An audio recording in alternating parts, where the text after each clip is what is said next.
A former Army doctor thought he could escape his past by hiding on a remote Wyoming ranch.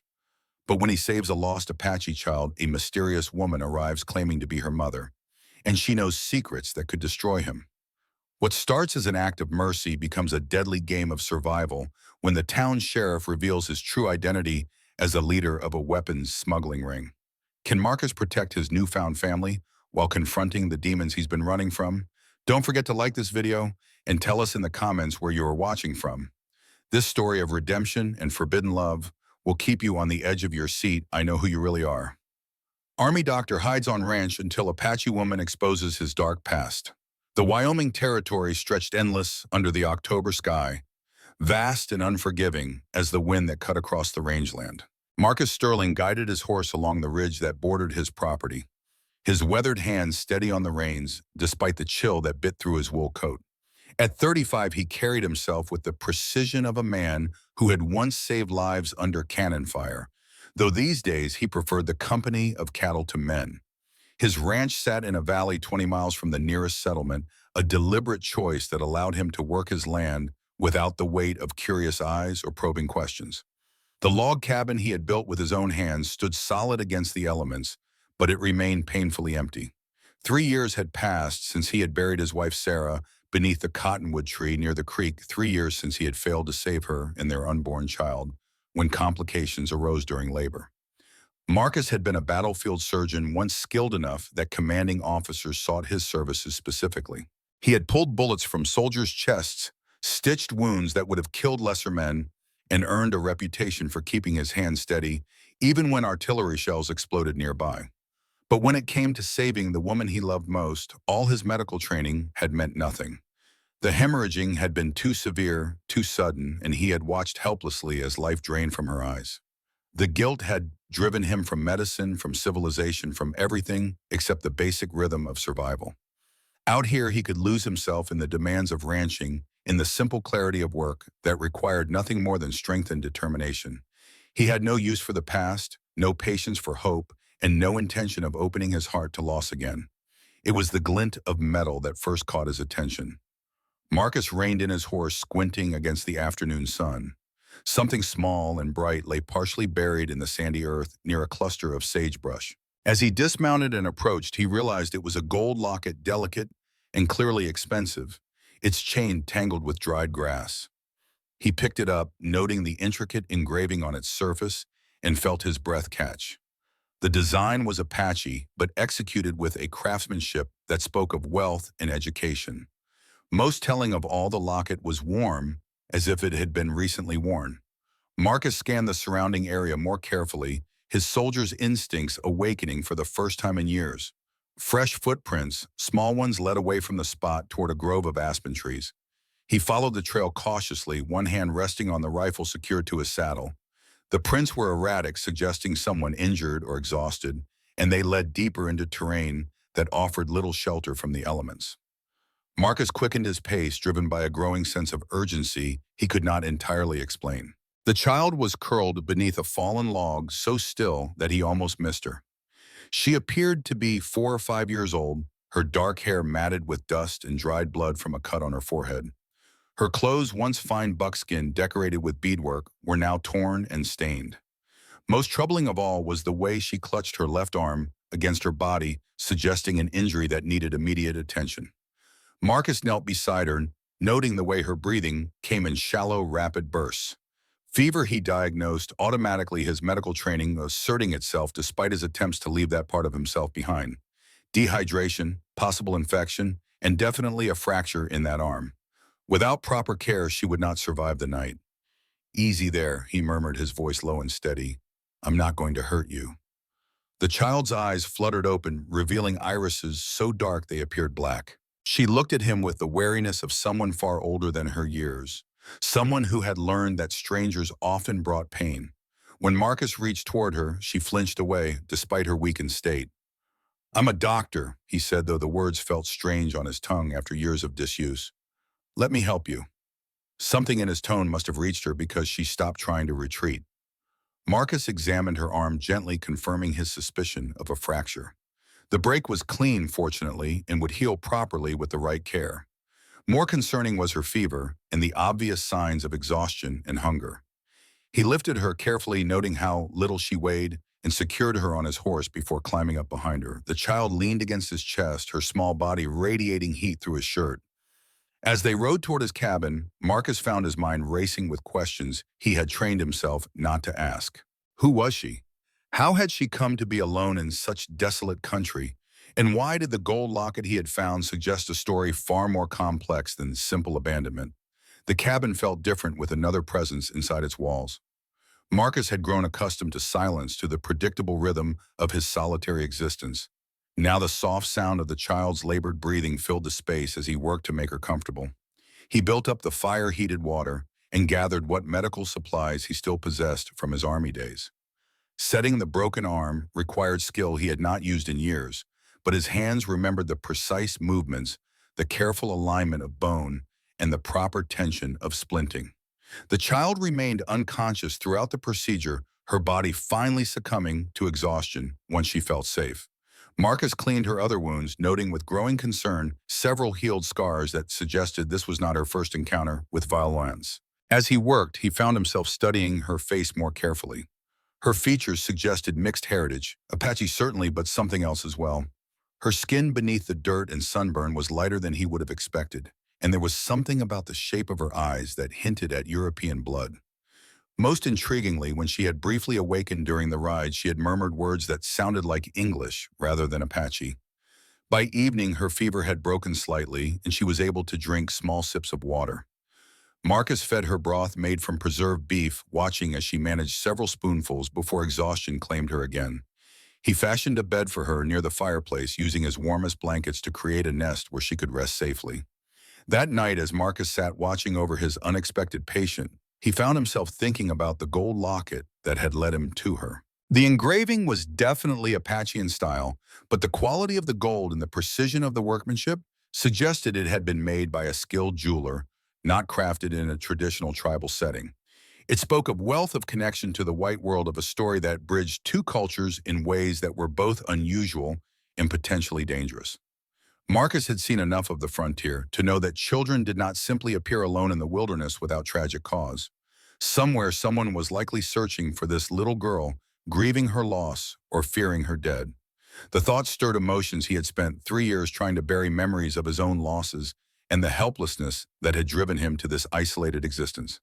Yet as he watched her sleep, her small hand curled around the edge of the blanket, Marcus felt something shift inside him. For the first time since Sarah's death, he was caring for someone other than himself, using his medical skills to heal, rather than simply survive. The child's presence had awakened parts of his identity he thought he had successfully abandoned, and while that frightened him, it also felt strangely like coming back to life. The second day brought new challenges. The child whom Marcus had begun thinking of as Luna, based on a name she had whispered in her sleep, remained weak but showed signs of improvement. Her fever continued to drop, and she was able to eat small amounts of food. More importantly, she had begun to watch him with curiosity rather than fear, tracking his movements around the cabin with intelligent eyes. It was during one of these quiet observations that Luna spoke her first clear words. "Are you really a doctor?" she asked, her voice small but distinct and in perfect English. Marcus nearly dropped the tin cup he was holding. Not only had she spoken in his language rather than Apache, but her pronunciation was clear and educated, suggesting formal instruction rather than casual exposure to English speakers. He answered, carefully studying her face for clues to her background. "How do you know English so well?" Luna looked down at her splinted arm, seeming to weigh her answer. "My mother taught me.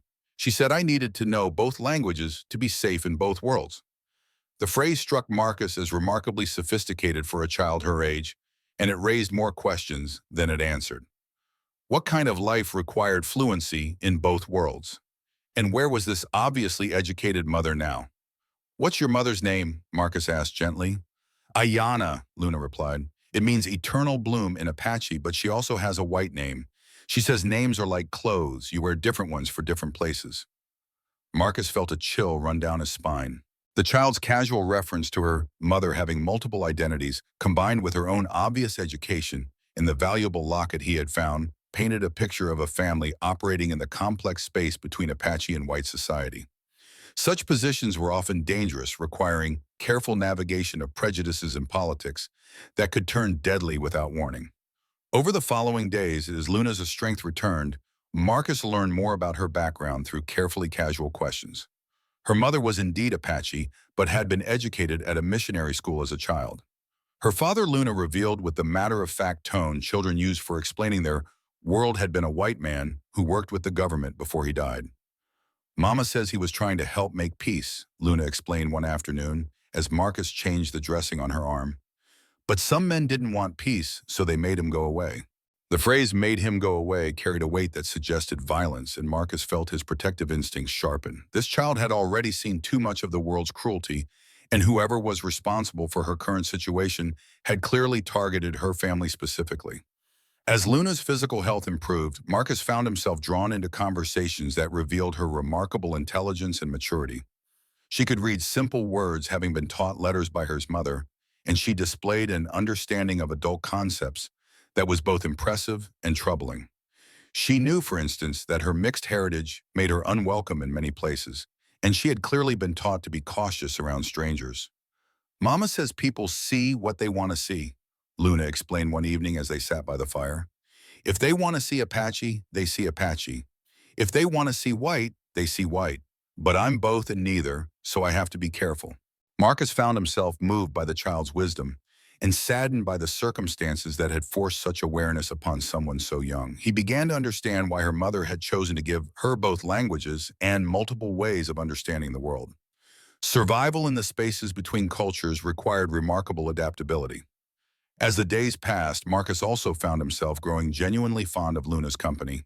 She was curious about his medical instruments, asking thoughtful questions about how they worked and why he had chosen to become a doctor. Her presence had brought life back to his cabin in ways he had not expected, filling the silence with conversation and laughter that reminded him of dreams he had once harbored about fatherhood.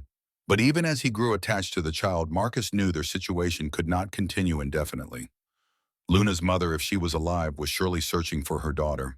And if Ayana was dead, then Marcus would need to make difficult decisions about Luna's future that he was not prepared to face. Either way, the peaceful isolation he had built for himself was about to be shattered. The answer came on a crisp morning in late October when Marcus spotted a lone rider approaching his property. From the ridge overlooking his cabin, he could see the figure moving with purpose rather than the casual pace of a traveler. His hand moved instinctively to his rifle as he considered the possibilities. Law enforcement tracking the child, hostile individuals responsible for her family's troubles, or perhaps the very person he had been both hoping for and dreading. As the rider drew closer, Marcus could make out more details. The figure was slender, dressed in a mixture of traditional Apache clothing and practical frontier wear. Long dark hair flowed loose beneath a wide-brimmed hat, and the way the person sat their horse suggested both comfort with riding and an alertness that spoke of experience with danger. When the rider finally came close enough for Marcus to see clearly, he felt his breath catch in recognition. This was undoubtedly Luna's mother. The resemblance was unmistakable in the shape of her face and the intelligent darkness of her eyes. But there was something else. Something that made Marcus's heart race with a mixture of shock and impossible possibility. He knew this woman.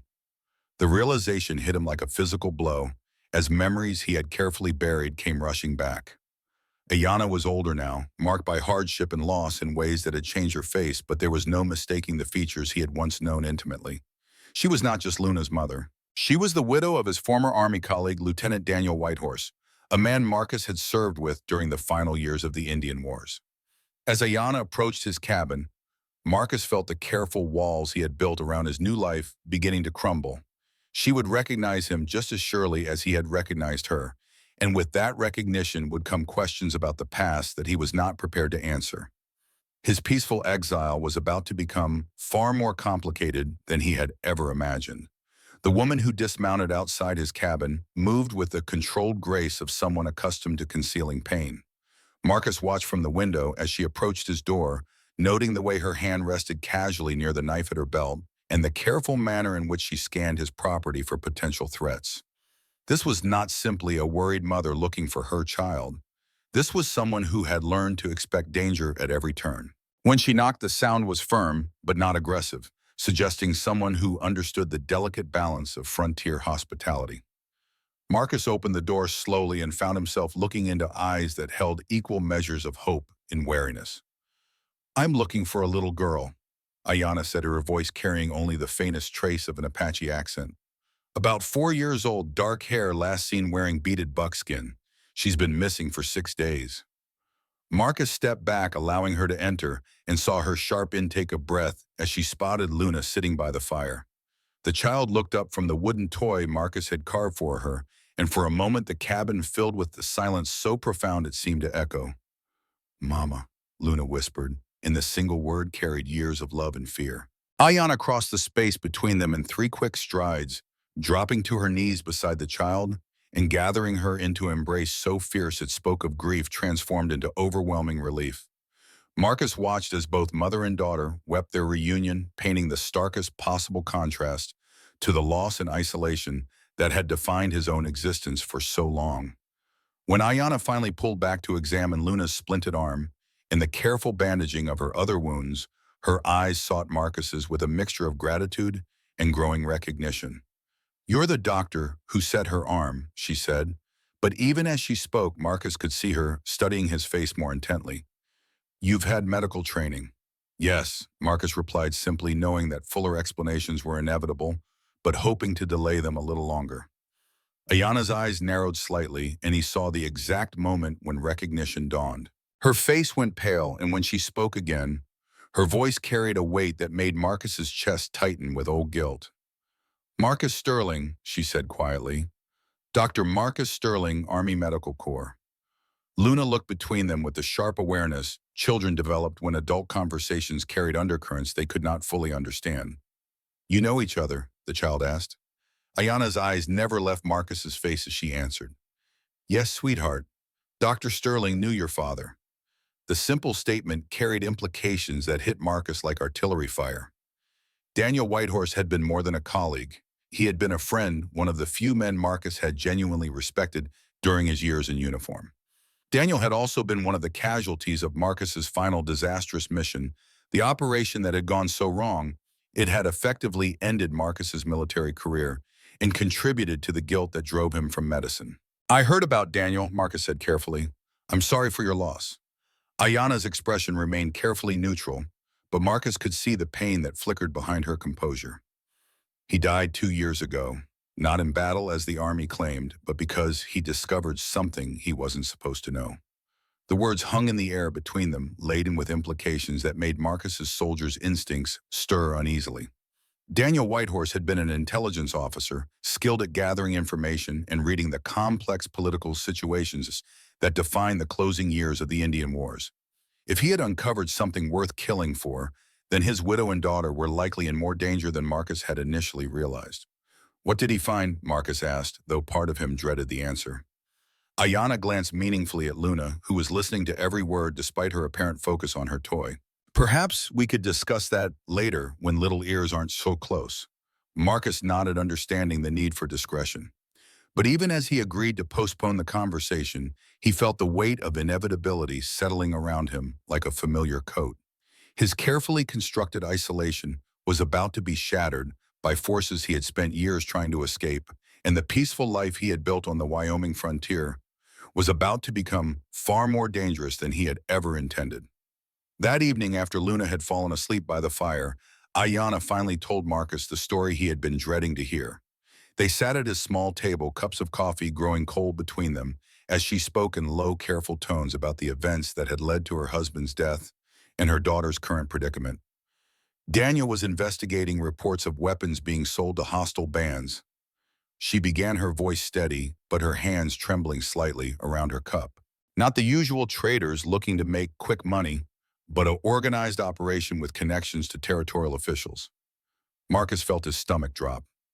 Weapons trafficking to Apache raiders that had been a persistent problem during his years in the service, but operations with official connections were far more dangerous than simple criminal enterprises. He traced the supply chain back to several prominent businessmen, Ayanna continued, including some with connections to the territorial government. When he tried to report his findings through proper channels, he discovered that some of the men he was supposed to trust were the same ones profiting from the trade. The implications were staggering. If Daniel had uncovered evidence of corruption reaching into the highest levels of territorial administration, then his murder had been not just personal, but political. Who killed him? Marcus asked, though he suspected the answer would be more complicated than a simple name. Officially Apache raiders, Ayanna replied with bitter irony. But Daniel was found with a single bullet wound to the back of his head, and his horse was discovered miles from any known Apache activity. The men who killed him were professionals, not tribal warriors. Marcus leaned back in his chair, feeling the weight of old military habits settling over him like armor. What evidence did he gather? Mapsdame's financial records, Ayanna said. He hid everything in a place he thought was safe, but after his death, men came looking. That's when Luna and I had to run. The picture was becoming clearer, and Marcus felt his protective instincts sharpening in response. Ayanna and Luna were not simply refugees from a random attack, but witnesses to a conspiracy that reached into the highest levels of territorial power.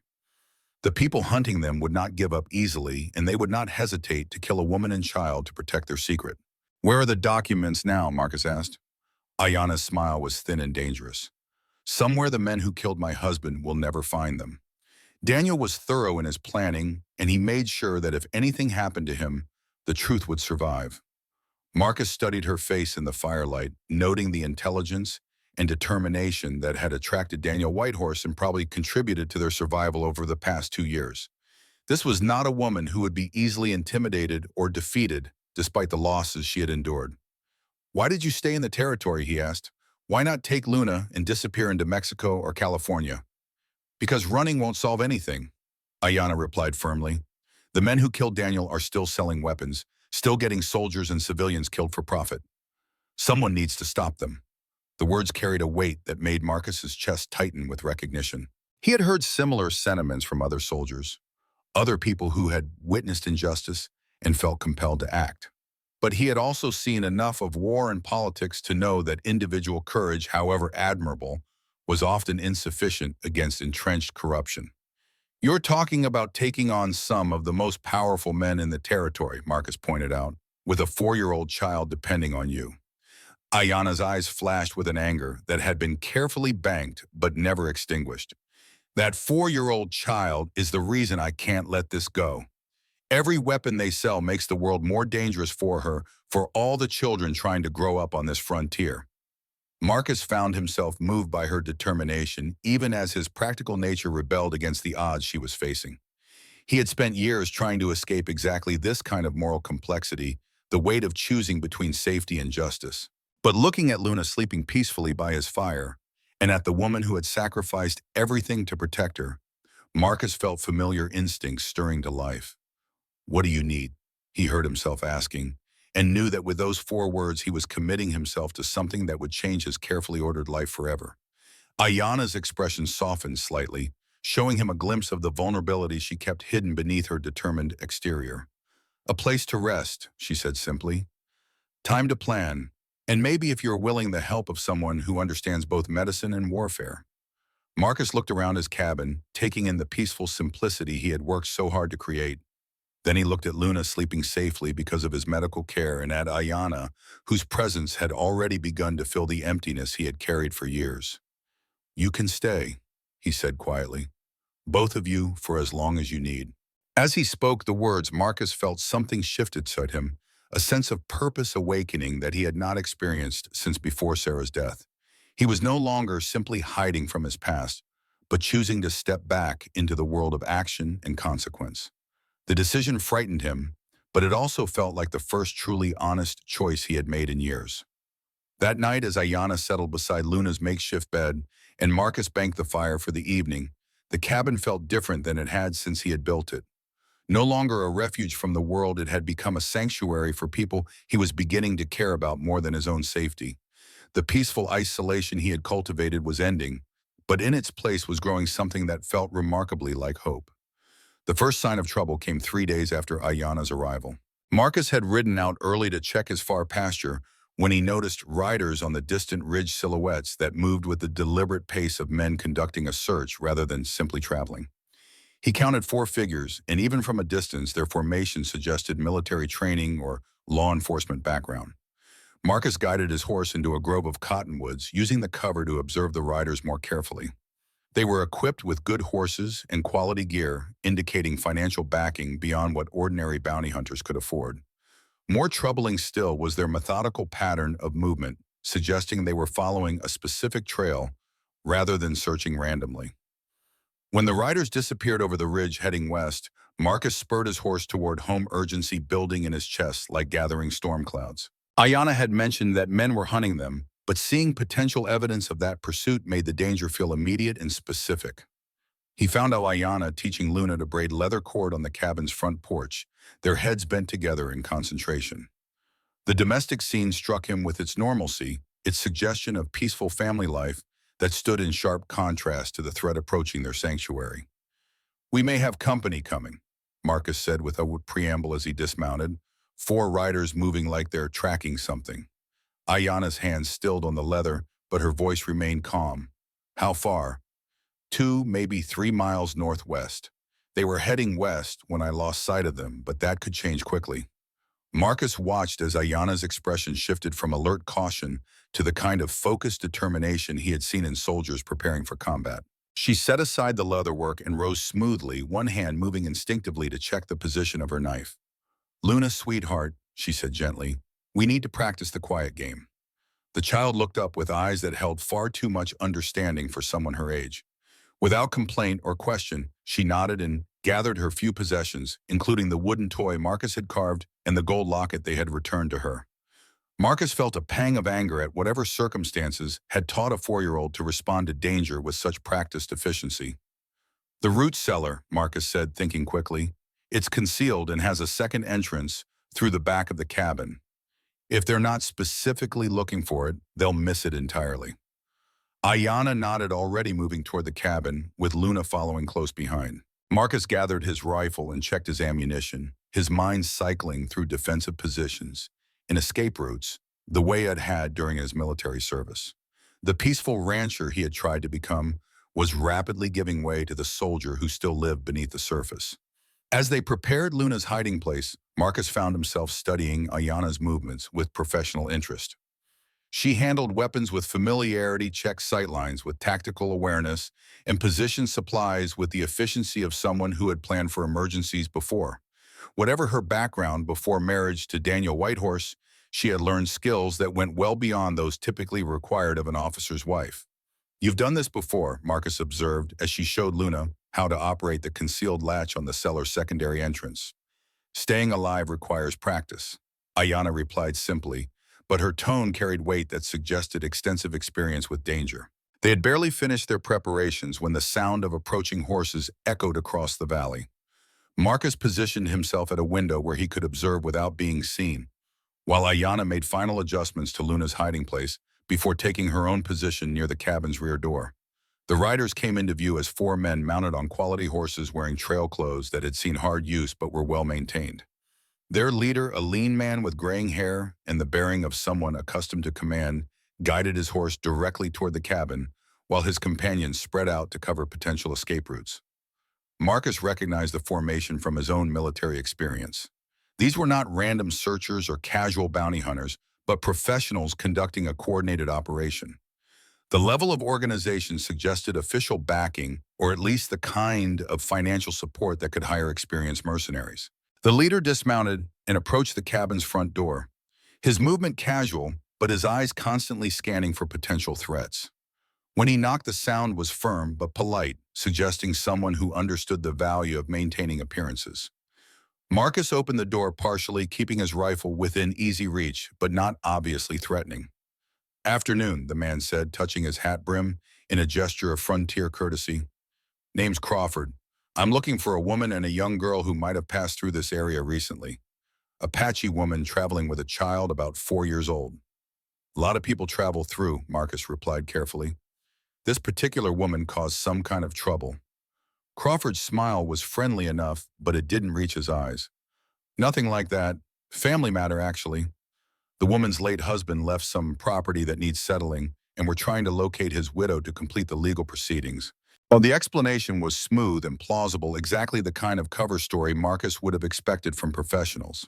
but the presence of 4 armed riders for what should have been a simple legal matter suggested complications that Crawford was not mentioning. "Haven't seen anyone matching that description," Marcus said, maintaining his casual tone despite the tension building in his chest. "But if they show up, is there somewhere I can send word?" "That's kind of you," Crawford replied, reaching into his coat pocket. For a moment, Marcus tensed, thinking the man might be going for a weapon, but Crawford only produced a folded piece of paper. "This has the relevant information. There's a reward for anyone who can provide useful information about the woman's whereabouts." Marcus accepted the paper, noting how Crawford's eyes moved constantly, taking in details of the cabin's construction, the positioning of outbuildings, and any evidence of recent visitors. Professional assessment, the kind that would allow the men to return later if necessary. "I'll keep an eye out," Marcus promised, knowing that the words committed him to nothing while appearing cooperative. Crawford nodded and remounted his horse. "Much obliged. Beautiful piece of land you have here. Man could live pretty peacefully in a place like this, assuming he didn't get involved in other people's business." The subtle threat was delivered with the same friendly tone Crawford had used throughout their conversation, but its meaning was unmistakable. Marcus watched the 4 riders depart, noting how they maintained their tactical formation, even while seeming to leave casually. When they had disappeared over the same ridge where Marcus had first spotted them, he secured the cabin and helped Luna emerge from the root cellar. The child appeared calm but watchful, clearly understanding that danger had passed close to their sanctuary. "Those were the men hunting us," Ayanna said quietly, studying the paper Crawford had left. "They're getting closer." Marcus examined the document, noting the quality of paper and printing that suggested official backing, despite Crawford's claim of representing private legal interests. "This isn't about settling an estate," Marcus said. "These men are working for whoever killed your husband." Ayanna's expression grew grim. "Which means they know we're in this area, and they'll keep searching until they find us." The implications were clear. Marcus's remote ranch had provided temporary safety, but it would not remain hidden indefinitely from determined professionals with adequate resources. Continuing to hide was no longer a viable long-term strategy. "What did your husband's evidence actually prove?" Marcus asked. "Specifically, I mean, names, places, amounts." Ayanna glanced at Luna, who was playing quietly but undoubtedly listening to every word. "Perhaps we could discuss that this evening when small ears are sleeping." Marcus nodded, but his mind was already working through possibilities and implications. If Daniel Whitehorse had gathered evidence substantial enough to justify murder and an extended manhunt, then the corruption he had uncovered was probably significant enough to bring down important people. That level of stakes would explain the professional quality of the pursuit and the resources being devoted to silencing potential witnesses. As evening approached and Luna finally dozed off by the fire, Ayanna produced a leather pouch that Marcus had not seen before. From it, she withdrew several documents that had been carefully protected from weather and handling. "Daniel was very thorough," she said, spreading the papers on the table. "Financial records showing payments to Apache bands in exchange for staged attacks on specific targets.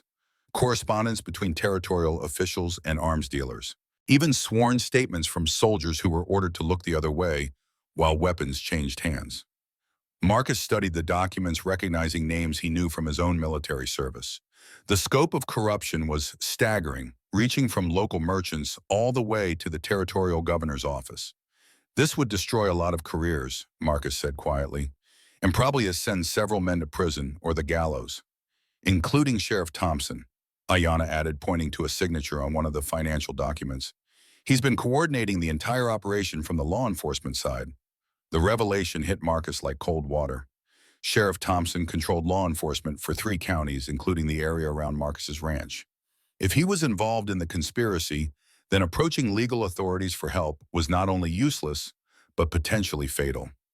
"That explains the quality of the men hunting us," Marcus said.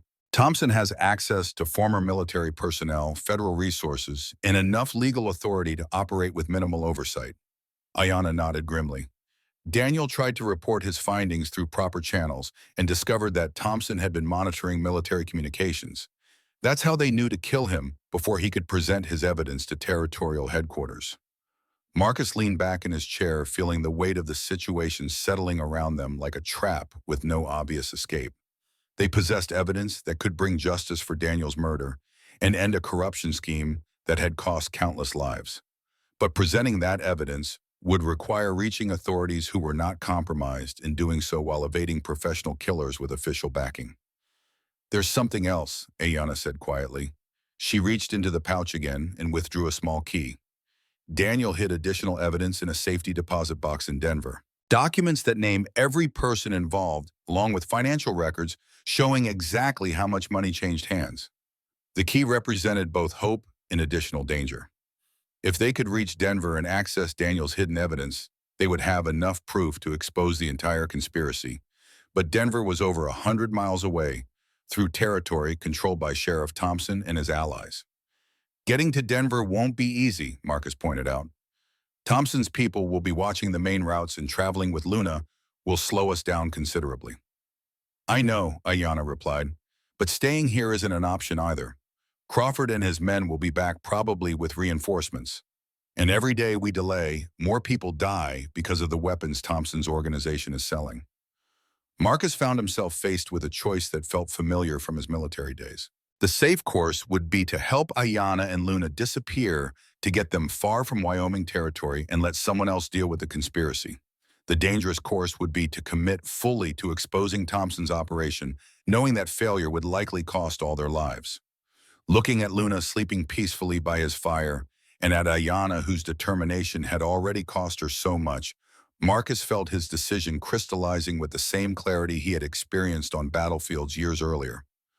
"We'll go to Denver," he said quietly. "All of us." Ayanna's eyes widened with surprise, and something that might have been relief. "You don't have to do this, Marcus. This isn't your fight." Marcus thought about Daniel Whitehorse, about all the soldiers who had died because of weapons sold by Thompson's conspiracy, about the life he might have had if corruption and violence had not driven him to this isolated ranch. "Yes, it is," he replied. "It became my fight the moment I decided to help you." As they made preliminary plans for the journey to Denver, Marcus felt something he had not experienced in years, the sense of being part of something larger than his own survival. The peaceful isolation he had cultivated was ending, but in its place was growing a purpose that felt worth the risk. The following morning brought unseasonably warm weather and clear skies that seemed to mock the danger closing around them. Marcus rose early to begin preparations for their journey, knowing that every hour of delay increased the likelihood of discovery by Crawford's men or their reinforcements. As he loaded supplies into saddlebags and checked his weapons, Marcus found himself thinking about the irony of his situation. For 3 years, he had deliberately isolated himself from the complexities of human conflict, wanting nothing more than the simple clarity of survival. Now he was preparing to undertake a mission that would require all the skills he had tried to abandon, fighting against corruption that reached the highest levels of territorial authority. Ayanna worked alongside him with quiet efficiency, her movements betraying the same kind of professional competence Marcus remembered from military campaigns. She packed light but thoroughly, choosing items that would be essential for both survival and combat. Watching her work, Marcus realized that she had been preparing for this moment since Daniel's death, waiting for the right opportunity to act on the evidence they possessed. Luna seemed to understand the seriousness of their preparations without needing detailed explanations. She packed her few possessions carefully, including the wooden toy Marcus had carved and the gold locket that had led him to find her. Her quiet acceptance of another upheaval in her young life made Marcus's chest tighten with protective anger against the men who had made such resilience necessary. "There's something I need to tell you before we leave," Ayanna said as they finalized their preparations.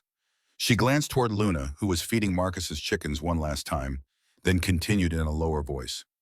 "Luna isn't my biological daughter."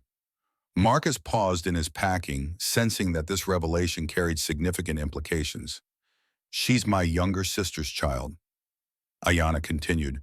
"Maria was married to a white trader, a good man who treated her well. When raiders attacked their settlement, they killed both parents but somehow missed Luna. I found her 3 days later, nearly dead from exposure and grief."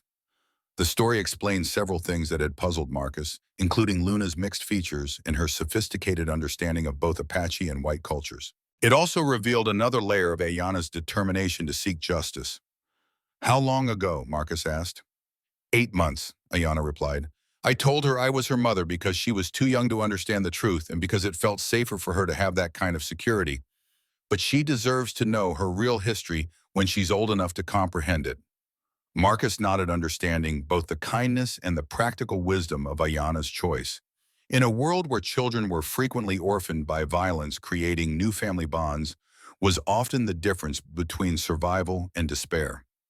The raiders who killed her parents, Marcus said, already suspecting the answer. Were they using weapons from Thompson's operation? Ayana's expression grew dark with controlled anger. Brand new Spencer rifles, according to the survivors. The same models Daniel traced to Thompson's suppliers. The personal dimension of their mission became even clearer.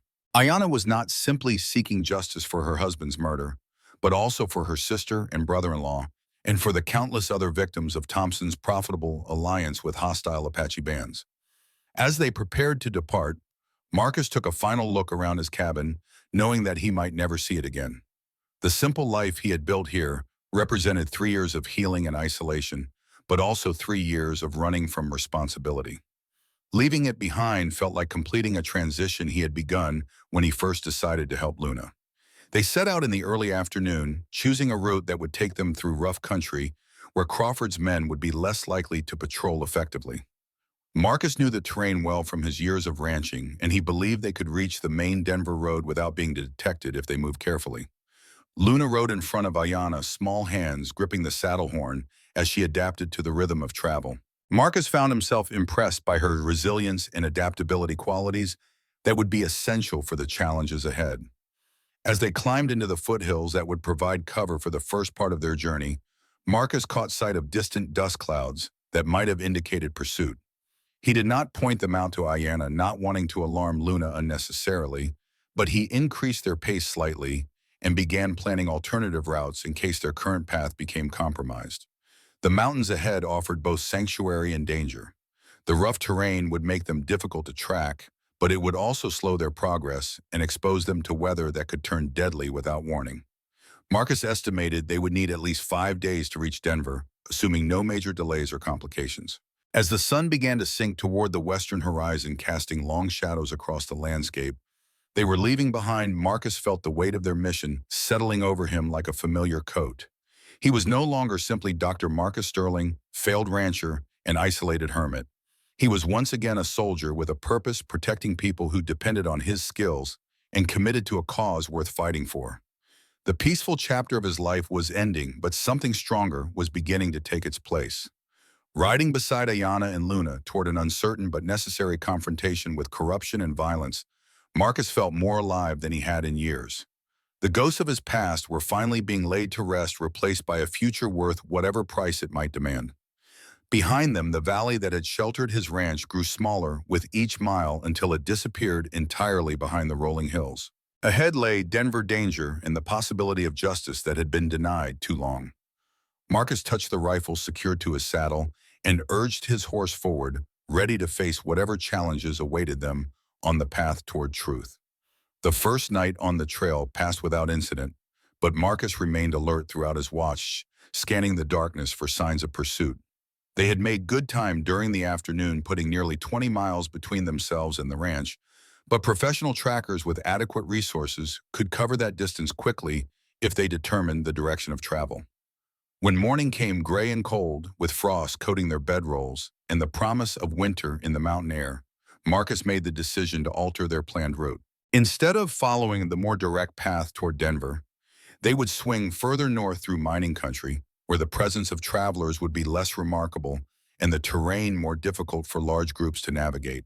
"It will add a day to our journey," he explained to Ayana as they broke camp, "but it should also make us harder to follow." Ayana nodded, understanding the strategic value of the change, despite the additional risk and discomfort it represented. Luna listened to their conversation with the serious attention of a child who had learned that adult decisions often determined her safety and survival. As they climbed into higher elevations, the landscape around them grew more rugged and spectacular. Pine forests covered steep slopes broken by exposed granite faces and meadows where autumn grass had turned gold and brown. Under other circumstances, Marcus might have found the scenery beautiful and peaceful. Now he saw it primarily in terms of defensive positions and potential ambush sites. It was during their second day in the mountains that they encountered other travelers for the first time since leaving the ranch.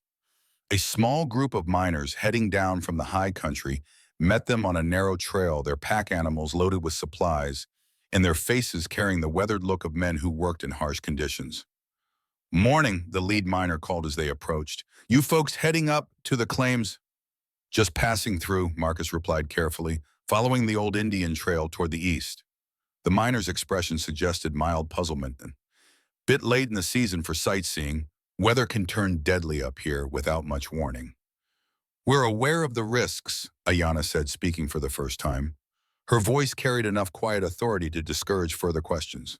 The miners moved past them without additional comment, but Marcus noticed how their leader glanced back once before disappearing around a bend in the trail.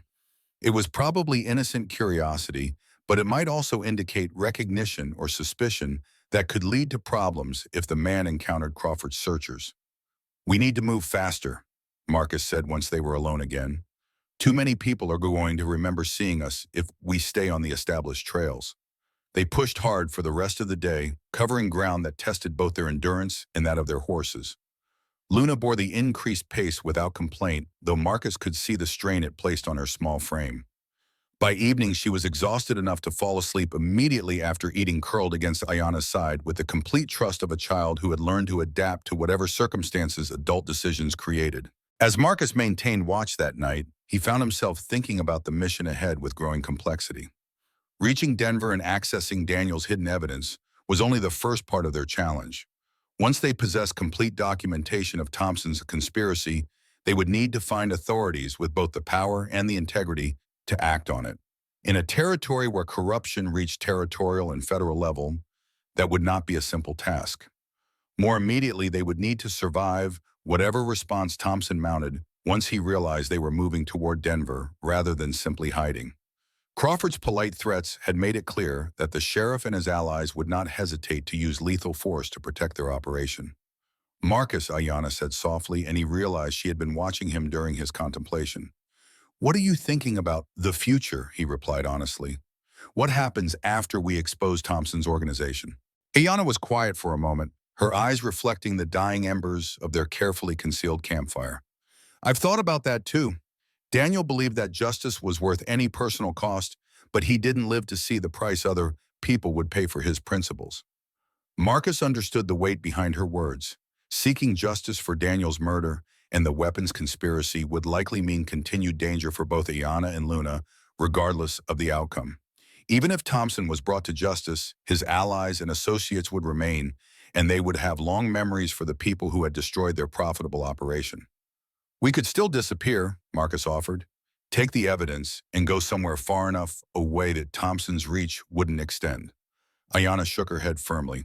"Running away wouldn't bring back Daniel or my sister or any of the other people who died because of those weapons. It would just mean their deaths accomplished nothing." Marcus found himself moved by her determination, even as his practical nature rebelled against the odds they were facing. But looking at Luna sleeping peacefully between them, he realized that some fights were worth undertaking regardless of the personal cost. The child deserved to grow up in a world where justice mattered more than profit, where corruption could not operate with impunity. "Then we see it through to the end," Marcus said quietly, making his own commitment final. As dawn broke gray and cold over the mountain peaks, they prepared for another day of hard travel.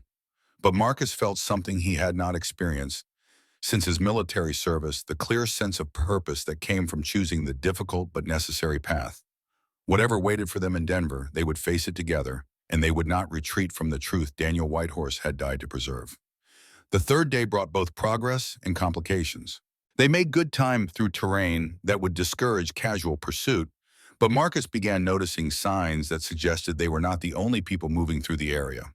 Horse tracks on muddy sections of trail, disturbed vegetation where riders had passed, and most concerning of all, the calculated positioning of several camps that suggested coordination between separate groups.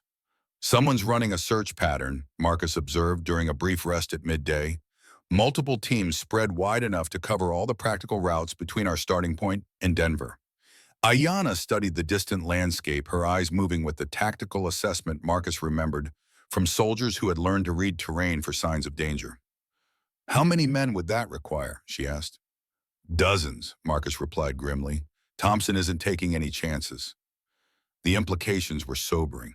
They were facing not just Crawford's original team, but a coordinated manhunt with resources that suggested official backing.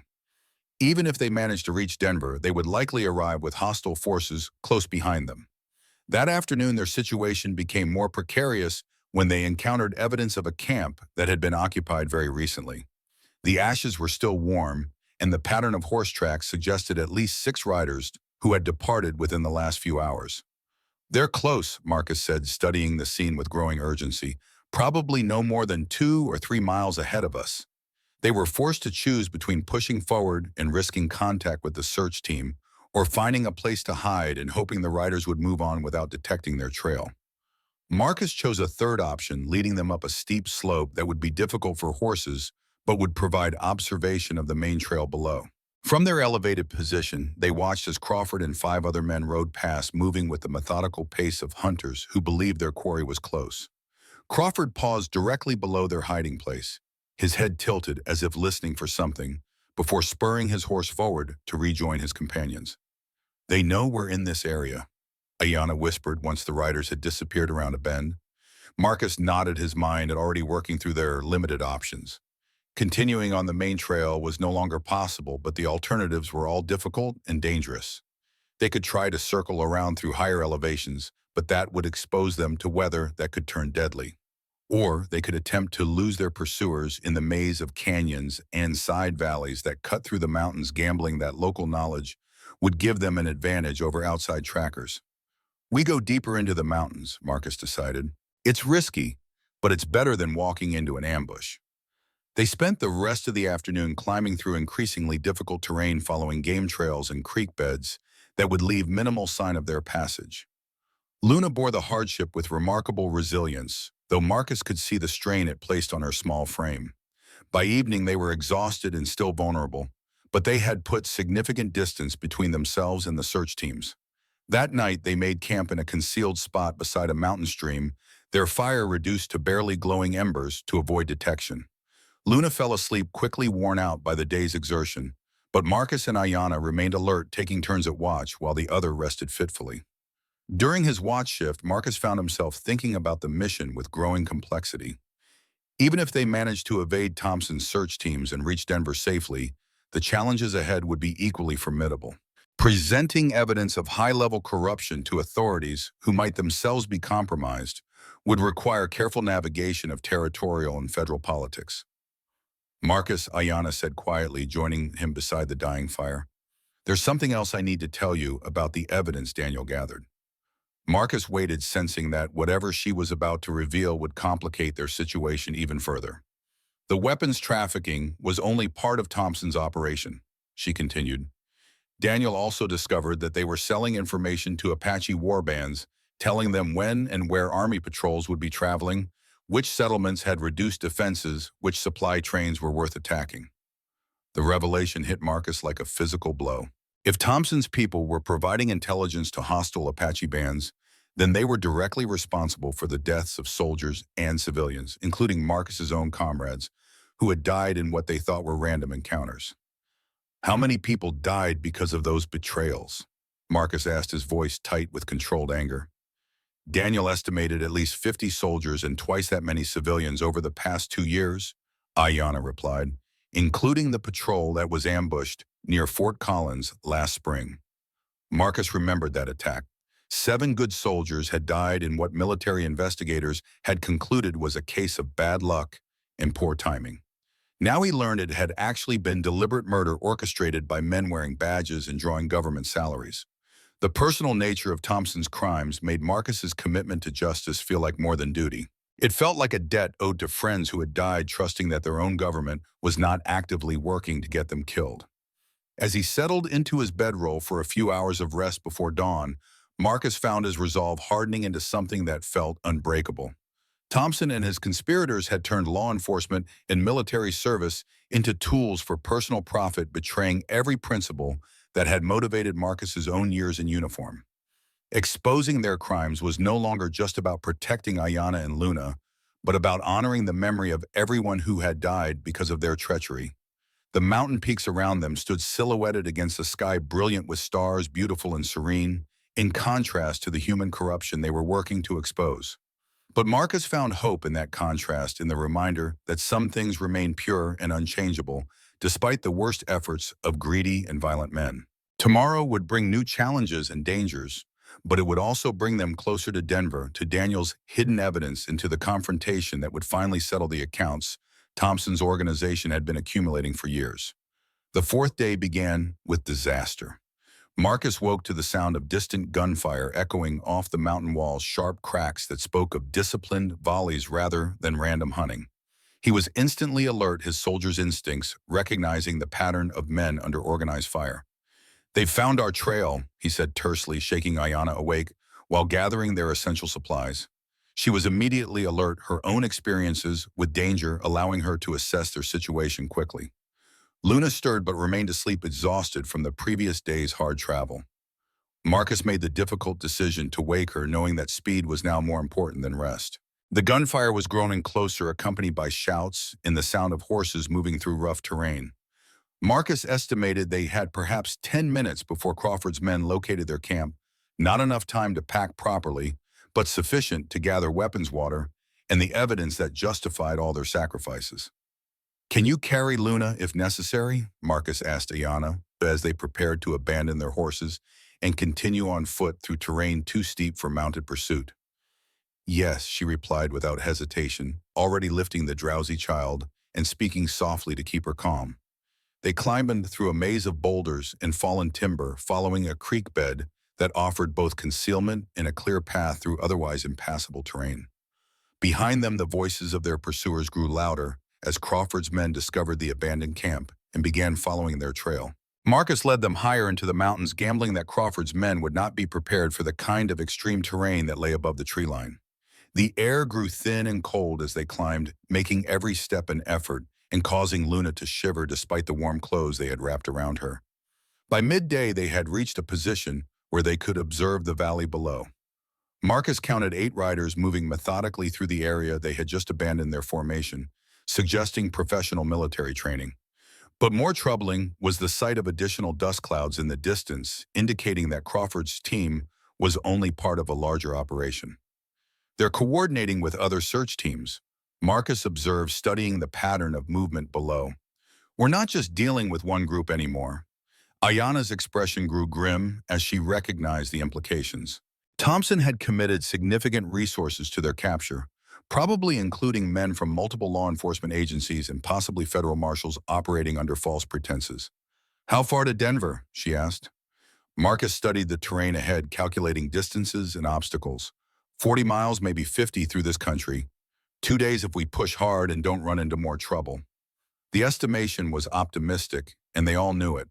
Traveling through high mountain terrain with a young child while evading professional pursuit would test the limits of human endurance. But the alternatives, in surrender, capture, or attempting to hide indefinitely in country that could turn deadly with the first winter storm, were all worse. They continued climbing throughout the afternoon, following ridgelines that offered concealment while making steady progress toward their destination. Luna bore the hardship with remarkable courage, walking when she could and allowing herself to be carried when exhaustion overcame her small frame. Marcus found himself continually impressed by her resilience and adaptability. As evening approached, they reached a high meadow that offered both shelter and a commanding view of the approaches from below. Marcus made the decision to rest there, knowing that they all needed food and sleep to continue at the pace their situation demanded. "I need to tell you something," Ayanna said, as they prepared a cold meal from their remaining supplies. "About the safety deposit box in Denver." Marcus looked up from the dried meat he was dividing into portions, sensing that another complication was about to be added to their mission. "Daniel didn't just hide documents there," she continued. "He also deposited money, a lot of it taken from Thompson's operation during his investigation." The revelation explained why Thompson was devoting such extensive resources to their pursuit. The conspiracy was not just trying to suppress evidence of their crimes, but also to recover stolen funds that probably represented years of accumulated profits. "How much money?" Marcus asked. "Enough to finance a small army," Ayanna replied grimly. Daniel estimated over $50,000 in gold and bank drafts. Marcus felt the weight of their situation increase dramatically. $50,000 was sufficient to hire an army of mercenaries, bribe territorial officials, and fund pursuit operations that could continue indefinitely. It also meant that Thompson's people would never give up, never accept the loss of both their evidence and their stolen wealth. There's more, Ayanna continued reluctantly. The bank where Daniel hid everything is owned by Thompson's brother-in-law. Marcus stared at her, feeling the last of their advantages disappear. So even if we reach Denver, accessing the evidence could be a trap. Daniel thought of that, Ayanna said quickly. He made arrangements with a lawyer, someone outside Thompson's influence. The lawyer has a second key and instructions to open the deposit box if anything happened to Daniel. The plan was clever, but it added another layer of complexity to their mission. Instead of simply reaching Denver and accessing a safety deposit box, they would need to locate a specific lawyer, convince him of their identity and legitimate purpose, and hope that he had not been compromised or intimidated by Thompson's people. That night, as they huddled together for warmth in the thin mountain air, Marcus found himself thinking about the mission with growing realization of its true scope. They were not just carrying evidence of local corruption, but proof of a conspiracy that reached territorial and possibly federal levels. The stakes were high enough to justify almost any response from the people they were trying to expose. "What's the lawyer's name?" Marcus asked during his watch shift. "Samuel Morrison," Ayanna replied. "Daniel said he was the only completely honest man in Denver politics, which probably means he's also the most dangerous to approach." Marcus understood the implication. Honest men in corrupt systems often became targets themselves, and Morrison might already be under surveillance or pressure from Thompson's allies. Contacting him would require extreme caution and probably significant risk. Despite the dangers ahead, Marcus felt his resolve strengthening rather than weakening. The scope of Thompson's crimes, the resources committed to silencing witnesses, and the systematic nature of the corruption all pointed to something that needed to be stopped, regardless of personal cost. Daniel Whitehorse had died trying to expose his conspiracy. Marcus would not let that sacrifice be meaningless. As dawn approached, bringing another day of dangerous travel and uncertain progress toward their goal, Marcus made his final commitment to the mission. Whatever the cost, whatever the risks, they would reach Denver, find Samuel Morrison, and make sure that Thompson's organization faced the justice it had evaded too long. The mountains around them stood silent and eternal, indifferent to human struggles, but offering sanctuary to those brave enough to claim it. Marcus touched his rifle, checked his ammunition, and prepared to lead his small group toward a confrontation that would determine not just their own fates, but the future of justice in the Wyoming territory. The fifth day brought them within sight of Denver, but it also brought the most dangerous phase of their journey. From a ridgeline overlooking the South Platte River Valley, Marcus could see the sprawling city that represented both salvation and potential trap. Smoke from hundreds of chimneys rose into the clear morning air, and the sound of train whistles carried on the wind, speaking of civilization and law. But Marcus knew that law and justice were not always the same thing, especially when corruption reached as high as Ayanna's evidence suggested. "It's beautiful," Luna said softly, seeing a real city for the first time in her young life. "Yes, it is," Ayanna agreed, but her tone carried wariness that spoke of the dangers cities could hold for people like them. Marcus studied the approaches to Denver through field glasses he had carried since his military days. The main road showed normal traffic, but he could identify at least 3 checkpoints that had not been there during his last visit years earlier. More troubling still was the presence of men on horseback at intervals along the major routes positioned to observe travelers approaching the city. "Thompson's people are already here," Marcus observed. "They're watching every way in." The realization forced him to reconsider their approach entirely.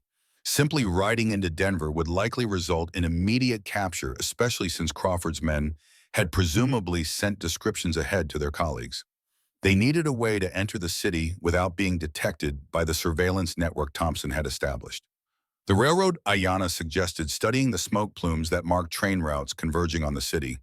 "If we could reach one of the smaller stations outside town, we might be able to blend in with regular passengers."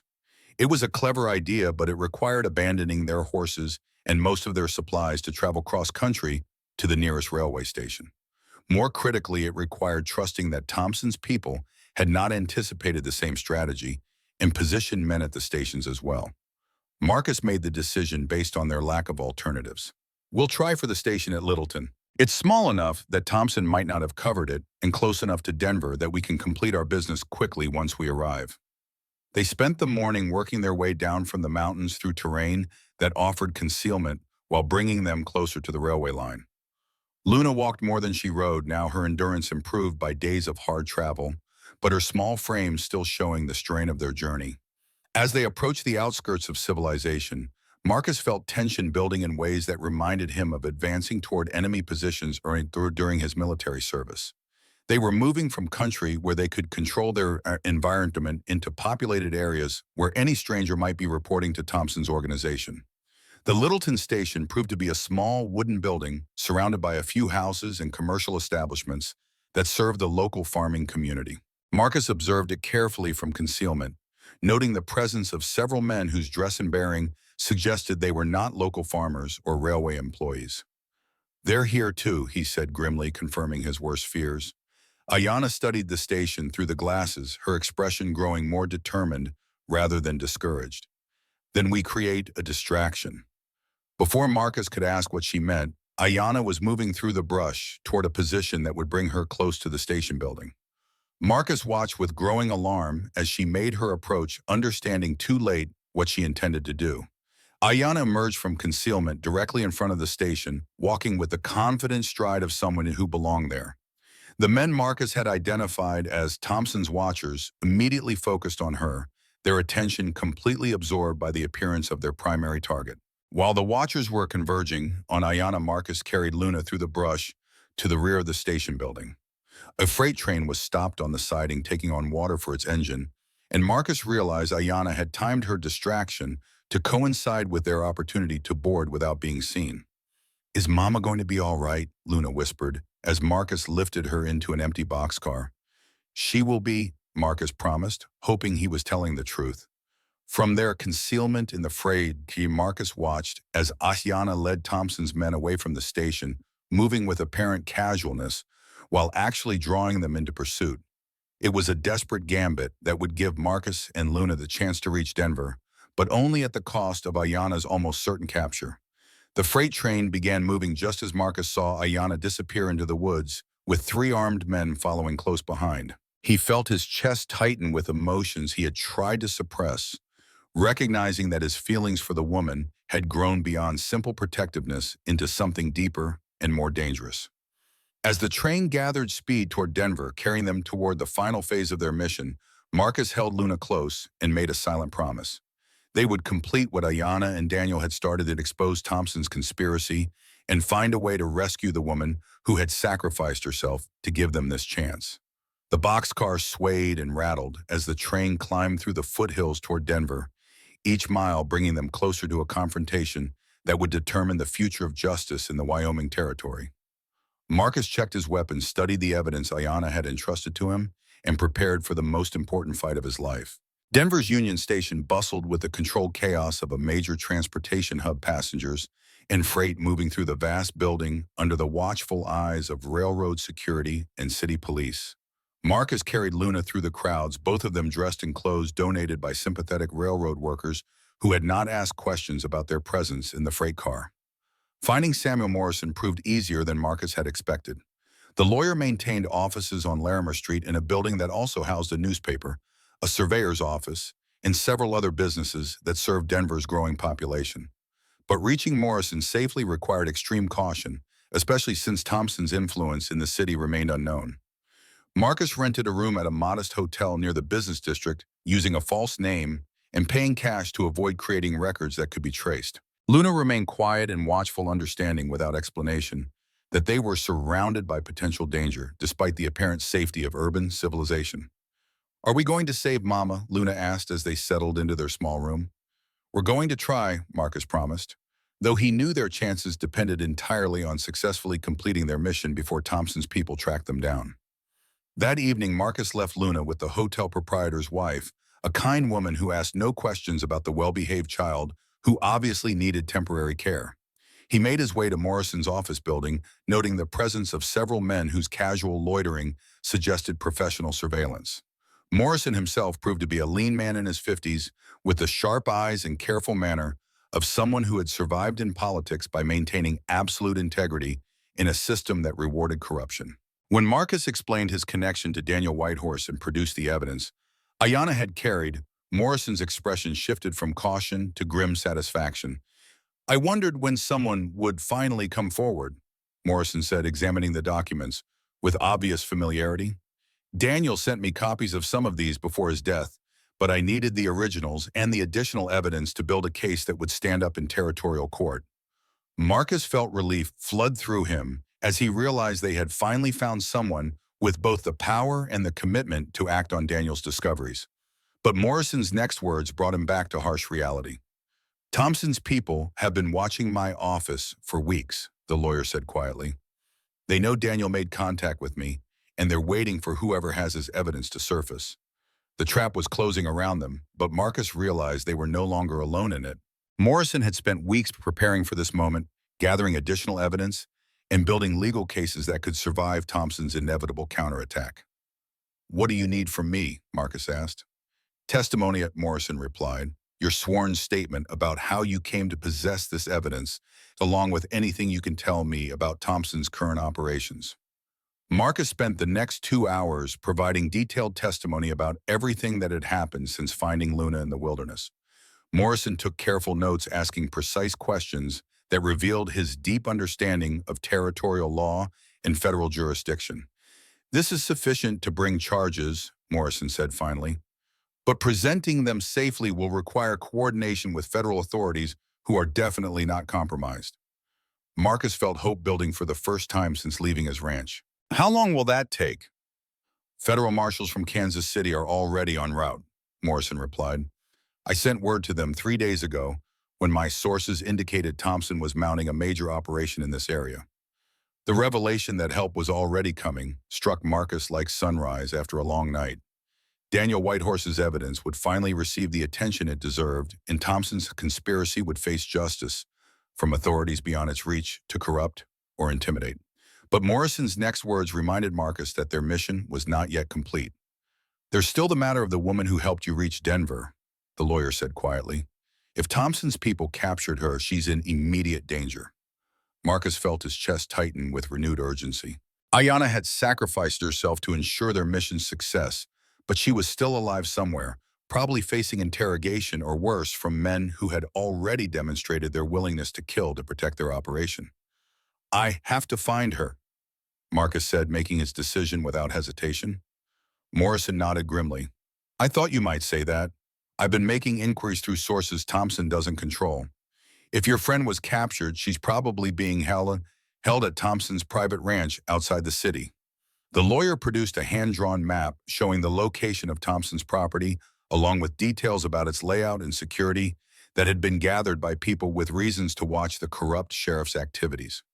It's well defended, Morrison warned. Thompson uses it as a base for operations that can't be conducted in official facilities. Getting in will be dangerous, and getting out with a prisoner will be nearly impossible. Marcus studied the map, his military training automatically analyzing approaches, defensive positions, and escape routes. The ranch was isolated and heavily fortified, designed to withstand assault by significant forces. A single man attempting rescue would face overwhelming odds. I have to try, Marcus said simply. She saved our lives.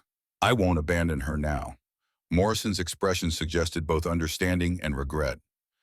The federal marshals will be here tomorrow.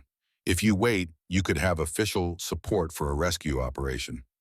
Marcus shook his head. Tomorrow might be too late. Thompson's people have been hunting us for days. Once they realize we've reached you, they'll move quickly to eliminate any witnesses.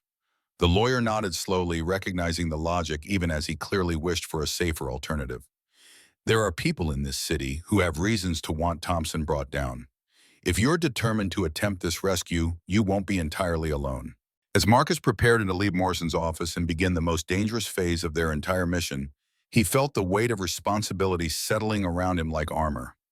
Luna was safe, the evidence was in proper hands, and federal authority would soon arrive to ensure justice.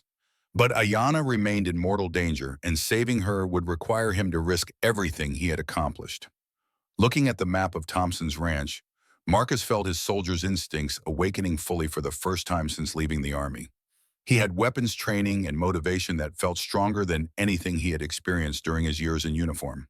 Most importantly, he had something worth fighting for that went beyond duty or orders. As he stepped into the Denver night, beginning his approach toward a confrontation that would determine whether justice or corruption triumphed in the Wyoming territory, Marcus felt more alive than he had in years. The peaceful isolation of his ranch was gone forever, but in its place was a purpose that felt worth any sacrifice. Thompson's ranch lay 15 miles east of Denver, positioned on a rise that offered commanding views of the surrounding prairie.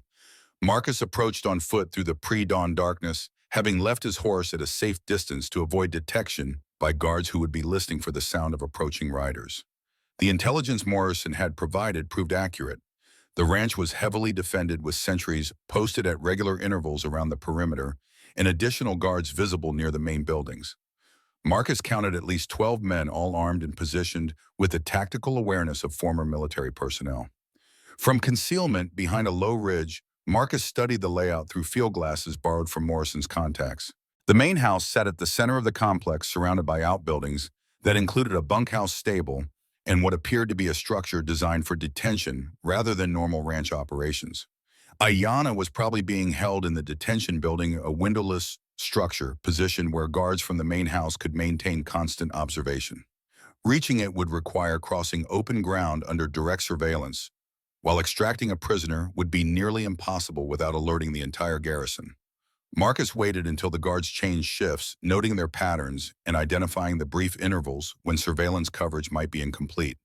The operation would require precise timing, absolute silence, and more luck than any reasonable person should expect. As dawn approached, Marcus began his infiltration. He moved through drainage ditches and used the sparse cover of prairie grass to approach the outer perimeter without detection. The guards were alert, but not paranoid, suggesting they felt secure in their remote location in superior numbers. The detention building proved to be exactly what Marcus had feared, a prison designed to hold important captives while preventing any possibility of escape or rescue. The walls were solid logs, the door was reinforced with iron bands, and the only ventilation came through small gaps near the roofline. Marcus crept to the rear of the building where shadows offered some concealment from the guard positions. Through one of the ventilation gaps, he could hear faint sounds that suggested someone was imprisoned inside. "Ayanna," he whispered, hoping his voice would carry without alerting the guards. The sounds inside stopped, followed by a movement that suggested someone approaching the wall. "Marcus." Her voice was weak but recognizable, confirming both her location and the fact that she was still alive. "I'm getting you out," Marcus whispered back. "Be ready to move when I signal." The rescue would require creating a diversion significant enough to draw guards away from the detention building while providing enough chaos to cover their escape. Marcus had prepared for this by carrying materials that could create both noise and confusion, but using them would also alert Thompson's entire operation to his presence. Marcus positioned small charges of black powder near the stable and bunkhouse, using techniques learned during his military service. When detonated simultaneously, they would create sufficient chaos to mask a rescue attempt while avoiding the kind of massive destruction that could harm innocent people. As the sun rose fully above the horizon, casting long shadows across the ranch compound, Marcus lit the fuses and moved quickly back toward the detention building. The explosions came in rapid succession, filling the air with smoke and the sound of panicked horses, while bringing guards running from their posts. In the confusion that followed, Marcus broke down the door of the detention building and found Ayanna inside, bound but uninjured. Her eyes showed relief and determination as he cut her bonds and helped her to her feet. "Can you run?" Marcus asked, knowing their escape would depend on speed and endurance. "Try to stop me." Ayanna replied, her voice stronger now that freedom was within reach. They moved through the smoke and chaos toward the perimeter, using the confusion to avoid detection by guards who were trying to assess the damage and restore order.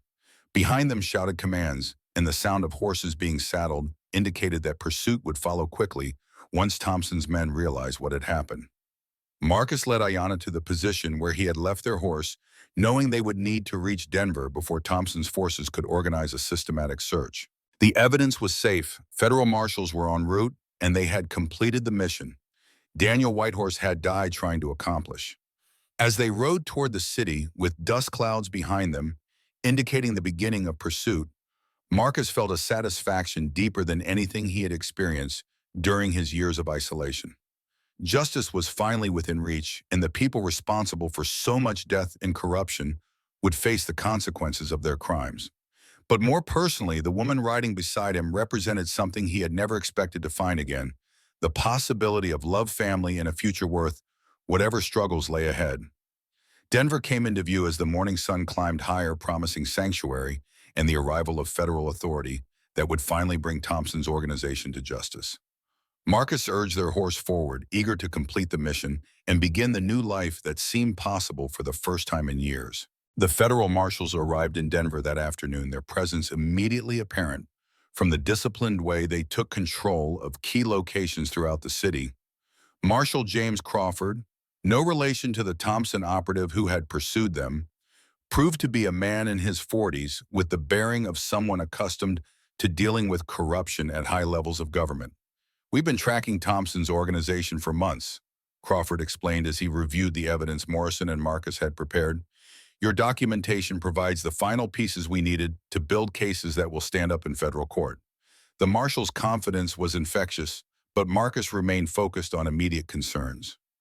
"Thompson's people are probably already moving to destroy evidence and eliminate witnesses. How quickly can you act?"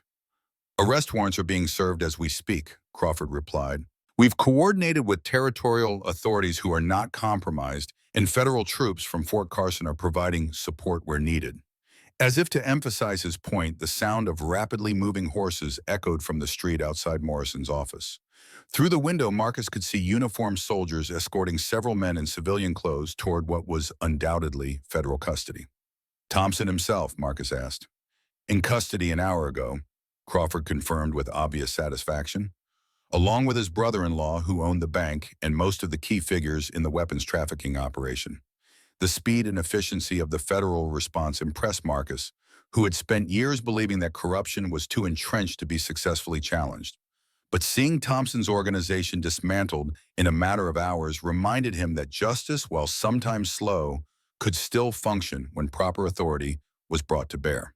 Luna emerged from behind Morrison's desk where she had been quietly drawing pictures while the adults handled business. She looked up at Marcus with the serious expression she wore when processing important information. "Are the bad men caught?" she asked directly. "Yes," Marcus assured her. "The bad men are caught and they won't hurt anyone else." Luna nodded solemnly, then surprised everyone by walking over to Marshal Crawford and offering him one of her drawings.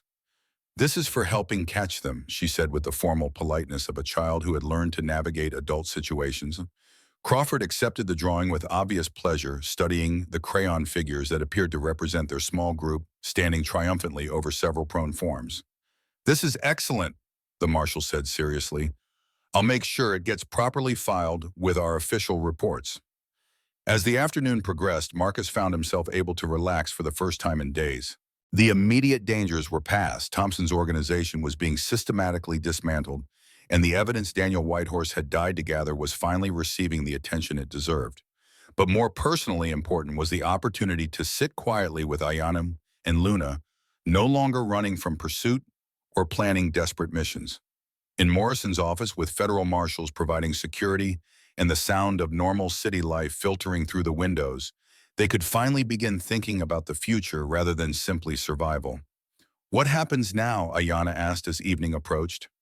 Marcus had been thinking about the same question throughout the day. His ranch was gone, either destroyed by Thompson's men or compromised beyond redemption. Ayanna and Luna had no home to return to, having spent months as fugitives from a conspiracy that had now been exposed. They were all free, but they were also starting over with nothing except each other. "I suppose we build something new," Marcus said finally. "Together." The word carried weight that went beyond practical arrangements. During their time together, fleeing through the mountains and facing danger that had tested all their limits, something had grown between them that felt stronger than the circumstances that had brought them together. Ayanna's hand found his across the table, her fingers intertwining with his in a gesture that felt like both gratitude and promise. Luna watched them with the sharp awareness children brought to adult emotions, but her expression suggested approval rather than concern. "Where?" Ayanna asked quietly. Marcus looked out at the city that had provided sanctuary when they most needed it, then at the mountains that had sheltered their flight toward justice. Colorado territory was growing rapidly with opportunities for people willing to work hard and build something lasting. Here, he decided, Denver needs doctors, and it needs people who understand that justice is worth fighting for. We could make a life here. As the sun set over the Rocky Mountains, painting the sky in shades of gold and crimson that reminded Marcus why he had originally come west, he felt a contentment that had nothing to do with his years of peaceful isolation. This was better than peace. This was the active satisfaction of having faced corruption and violence without compromising his principles, of having protected people who depended on his skills, and of having found something worth building a future around. The evidence that had cost Daniel Whitehorse his life would soon bring down the conspiracy that had plagued the territory for years. Thompson and his associates would face justice for their crimes. And in a small office in Denver, three people who had survived that conspiracy were beginning to plan a life that honored the sacrifice of those who had died to make it possible. Marcus pulled Luna onto his lap as she grew drowsy in the comfortable warmth of the office. Ayanna rested her head against his shoulder, exhausted, but finally safe.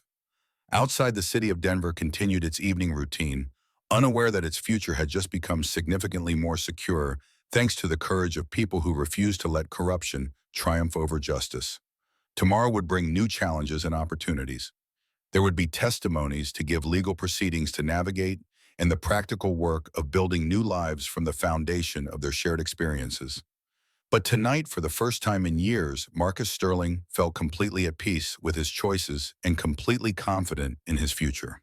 The Wyoming frontier had taught him about loss, isolation, and the price of avoiding difficult decisions. The journey to Denver had taught him about courage, commitment, and the rewards of standing up for justice regardless of personal cost. Now, holding the woman and child who had become his family, he was ready to learn about love, hope, and the possibility of happiness that came from choosing connection over safety. The evidence was secure, justice was being served, and the future stretched ahead full of promise. Marcus closed his eyes and held his family close, grateful beyond words for the chain of events that had brought them together, and confident that whatever challenges lay ahead, they would face them as they had faced everything else, together with courage and with unwavering commitment to doing what was right. As Denver settled into evening quiet around them, the small family that had formed in crisis began the peaceful work of planning their future, secure in the knowledge that sometimes, against all odds, justice does triumph and love does survive, even the worst that humanity can devise against it. 6 months after Thompson's arrest, Denver had settled into a new rhythm that reflected the absence of the corruption that had plagued territorial politics for years. Federal oversight had restored confidence in law enforcement. Legitimate businesses were thriving without having to compete against operations backed by illegal profits, and the frequency of Apache raids had dropped dramatically once the supply of information and weapons was cut off. Marcus had established a medical practice in a building near the center of town, serving a growing population of settlers, miners, and railroad workers who had previously traveled to Colorado Springs or further east for serious medical care. His military experience with trauma surgery made him particularly valuable in a community where industrial accidents and frontier violence still claimed regular victims. The practice was thriving beyond his most optimistic projections, but Marcus found even greater satisfaction in the knowledge that his work was helping build the kind of community he wanted Luna to grow up in. Each life saved, each successful surgery, each family preserved by proper medical care represented a small victory for the civilization he and Ayanna were working to create. Ayanna had surprised everyone, including herself, by accepting a position teaching at Denver's recently established school for children from diverse backgrounds. Her fluency in both English and Apache, combined with her obvious intelligence and education, made her invaluable in helping children navigate between cultures in ways that honored both traditions. Luna was thriving in ways that would have seemed impossible during their desperate flight through the mountains. She attended school regularly, made friends easily, despite her mixed heritage, and displayed an intelligence and maturity that impressed everyone who met her. More importantly, she was finally able to be a child playing with toys and games instead of constantly preparing for danger. The three of them had married in a simple ceremony at Morrison's office with Marshall Crawford and several other federal officials serving as witnesses. It was not a large wedding, but it was attended by people who understood the courage and sacrifice that had brought them together. Morrison insisted on handling the legal paperwork at no charge, claiming it was his contribution to justice. They lived in a modest house near Marcus's medical practice, with space for Luna to have her own room and a small garden where Ayanna could grow herbs that reminded her of her childhood. It was not grand, but it was theirs, built through honest work and free from the shadows of corruption that had haunted their previous lives. On a warm evening in late spring, as Marcus returned from a difficult surgery that had lasted well into the night, he found Ayana sitting on their front porch, with Luna sleeping in her lap. The child had grown taller over the winter, losing some of the fragility that had marked her appearance when he first found her in the wilderness. "How did it go?" Ayana asked quietly, referring to the surgery. "He'll live," Marcus replied, settling beside her on the wooden bench they had built together. "Railroad accident, but we got him stabilized. His family should have him home within a few weeks." Ayana nodded, understanding both the technical challenge such cases represented and the satisfaction Marcus derived from using his skills to preserve life rather than simply survive. She had watched him change over the months since Thompson's capture, becoming more confident and engaged as he rediscovered the sense of purpose that had originally drawn him to medicine. "Any word from Morrison about the trials?" Marcus asked. "Thompson and 6 others were convicted on federal charges," Ayana reported with obvious satisfaction. "Crawford says they'll be spending the rest of their lives in federal prison, assuming they survive that long." The justice was satisfying, but Marcus found he spent less time thinking about Thompson's organization now that it had been dismantled. The past was settled. What mattered was the future they were building together. Luna stirred in Ayana's arms, awakening slowly in the way children did when they felt completely safe. She looked around the porch with sleepy contentment, taking in the familiar surroundings that represented the first stable home she had known. "Did you save someone else today, Papa?" Luna asked, using the name she had begun calling Marcus without prompting from anyone. "Yes," Marcus replied simply, "a man who builds railroads. He'll be able to go home to his family because of the surgery." Luna nodded with the serious expression she wore when processing important information. At 5 years old, she was beginning to understand that Marcus's work involved helping people in ways that sometimes meant the difference between life and death. "Are you going to keep doing that?" she asked. "As long as people need help," Marcus promised. "And as long as you and Mama don't mind sharing me with patients who need surgery." Luna considered this carefully, then smiled with the decisiveness that characterized her approach to most questions. "I think that's good. People should help each other." As the sun set behind the mountains that had once sheltered their desperate flight toward justice, Marcus felt the deep contentment that came from building something lasting and meaningful.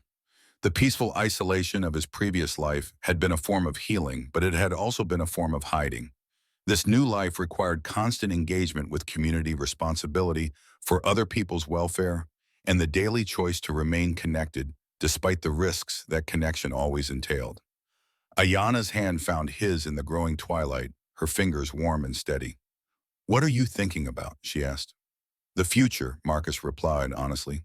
"What we're building here, what Luna will grow up to become, whether the work we're doing matters in the long run." "It matters," Ayana said firmly. "Every life you save, every child I teach, every day, Luna gets to grow up safely. It all matters." Marcus knew she was right, but he also knew that the satisfaction he felt came not just from the work itself, but from doing it alongside people he loved more than his own safety. The ranch in Wyoming had represented withdrawal from the world's complexity and pain. The house in Denver represented engagement with that same complexity, but shared with people who made the engagement worthwhile. As they prepared to go inside for the evening, Luna clutching the wooden toy Marcus had carved during their mountain flight, and Ayana gathering the sewing she had been working on, Marcus took a final look at the city that had provided sanctuary when they most needed it. Denver was growing rapidly, building schools and businesses, and all the institutions that marked the transition from frontier settlement to permanent community. Marcus's medical practice was part of that growth, as was Ayana's teaching, as was Luna's education and development. They were not just living in the community, they were helping create it. The evidence that Daniel Whitehorse had died to preserve had accomplished everything he had hoped. Thompson's conspiracy was destroyed, the weapons trafficking had ended, and territorial politics was operating with a transparency that made future corruption far more difficult. But the personal cost of that victory, Daniel's death, the months of danger and uncertainty, the trauma that Luna had endured, could never be fully repaid. What they could do was build something worthy of that sacrifice, a life that honored Daniel's memory by refusing to accept corruption as inevitable, a family that demonstrated the possibility of love transcending cultural boundaries and a commitment to justice that went beyond personal safety or convenience. As they settled into their home for the evening, Marcus realized that the peaceful isolation he had once treasured would now feel like imprisonment. The engagement with community life, the responsibility for other people's welfare, and the daily choice to remain connected despite risks had become essential to his sense of purpose. Looking at Luna practicing her letters at the kitchen table while Ayana prepared their evening meal, Marcus felt a gratitude so profound it was almost overwhelming. The chain of events that had brought them together, his wife's death, Daniel's investigation, Thompson's corruption, Luna's abandonment in the wilderness, had been marked by tragedy and loss. But from that foundation of pain, they had built something beautiful and strong and true. The future stretched ahead full of possibility and challenge. There would be difficult surgeries, struggling students, community conflicts, and all the ordinary problems that marked life in a growing frontier town. But they would face those challenges together as a family, with the confidence that came from having already survived the worst that corruption and violence could devise against them. As Marcus banked the fire for the night and checked the locks on their doors, habits that remained from more dangerous times, he felt the deep satisfaction that came from knowing his life had meaning beyond survival. He was no longer hiding from the world's pain, but working actively to reduce it. He was no longer avoiding the risk of love, but embracing it fully despite its potential for loss. The Wyoming ranch had been about escape from responsibility. The Denver home was about embracing it. The difference felt like the difference between merely existing and truly living, and Marcus knew he would never willingly return to the isolation that had once seemed like the only safe choice. Tomorrow would bring new patients, new challenges, and new opportunities to make a difference in the community they were helping to build. Tonight, with his family safe and his conscience clear, Marcus Sterling fell asleep for the first time in years with absolute confidence that he was exactly where he belonged, doing exactly what he was meant to do, with exactly the people he was meant to spend his life protecting and loving. The evidence was preserved, justice had been served, and love had triumphed over the forces that had tried to destroy it. Sometimes, against all reasonable odds, the good people actually won. Thank you for joining us on this emotional journey through the Wyoming territory. If you enjoyed Marcus and Ayana's story of love, redemption, and family bonds that transcend all boundaries, please give this video a thumbs up and subscribe to our channel for more heartwarming Western romances. Share your thoughts in the comments below. Which moment touched your heart the most? Until next time, remember that sometimes the family we choose is stronger than the one we're born into.